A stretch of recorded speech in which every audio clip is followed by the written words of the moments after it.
The downtown of Warsaw impresses with its metropolitan atmosphere. Glass towers, luxurious apartment buildings, and busy thoroughfares dominate here. It hides, however, many more attractions. The historic main building of what's known locally as Politechnika Warszawska is an absolute wonder of neo-Baroque architecture designed by Stefan Siller at the turn of the 1819th centuries. This stout, sturdy two-story building with its unique rounded corners survived World War II bombing and was quickly retouched after the war. Its magnificent facade features an array of architectural embellishments they just don't teach the kids inside anymore: sculptures, bas-reliefs, frescoes, and sgraffito, to name a few. If you think the exterior is impressive, finagle your way inside to see the pentagonal cloister courtyard with its 4 stories of arcades, phenomenal staircase, and beautiful stained glass roof, one of the most photogenic places in Warsaw.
Palace of Culture and Science is one of the highest and most recognizable building in Warsaw, can be seen from almost every part of the capital.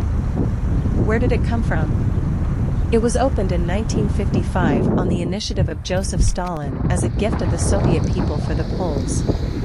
Built by Russian workers, for a long time it was considered to be a symbol of socialist power and the pride of People's Poland.